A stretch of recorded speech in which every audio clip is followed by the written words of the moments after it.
Shalom dan selamat pagi kepada saudara-saudari yang dikasihi dalam Tuhan. Pada hari ini saya akan menyampaikan sebuah renungan yang bertajuk Menyembur-nyemburkan kebohongan. Ayat inti dalam Amsal 19 ayat 9, saksi dusta tidak akan luput dari hukuman. Orang yang menyembur-nyemburkan kebohongan akan binasa.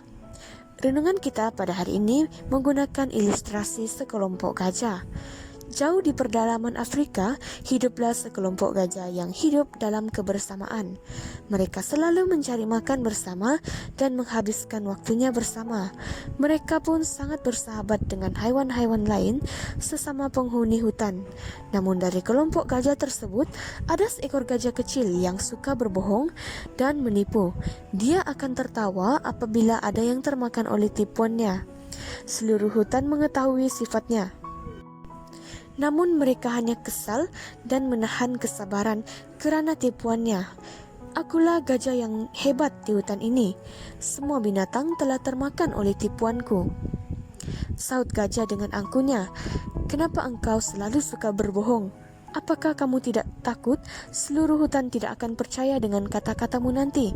Nasihat gajah yang lebih tua kepadanya. Tidak mungkin, sahut gajah kecil sambil berlalu.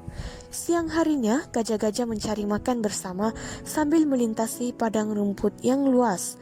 Mereka berjalan berkelompok dan tidak ketinggalan si gajah kecil. Di dalam perjalanannya, kerana kecelakaan, gajah kecil terjerat oleh akar pohon.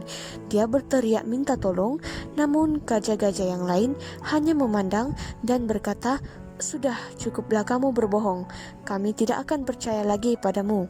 Gajah-gajah berjalan meninggalkannya sendirian dengan kesakitan. Akibat teriakannya, serigala-serigala lapar yang sedang mencari mangsanya mendekati gajah kecil tersebut yang telah ditinggali rombongannya sendiri sambil menggigit si gajah kecil, dan tewaslah gajah kecil dalam kebohongannya.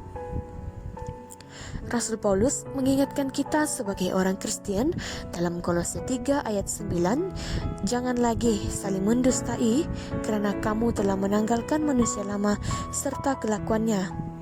Artinya, jika kita telah bertobat menerima Tuhan Yesus sebagai juru selamat kita, maka dusta bukanlah suatu sifat atau perbuatan yang Tuhan inginkan dari kita. Bagaimana kita boleh menanggalkan sifat atau perbuatan dusta yang ada dalam diri kita? Jawabannya ada dalam ayat 10 dari Kolose 3. Dan telah mengenakan manusia baru yang terus-menerus diperbaharui untuk memperoleh pengetahuan yang benar menurut gambar kaliknya. Oleh itu, kita harus bertumbuh menjadi serupa dengan Kristus yang penuh dengan belas kasihan, kemurahan, kerendahan hati, kelemah lembutan, dan kesabaran. Oleh kerana itu, mari kita tidak perlu lagi menyembur-nyemburkan kebohongan, kerana itu hanyalah sifat dan pekerjaan si bapa pendusta.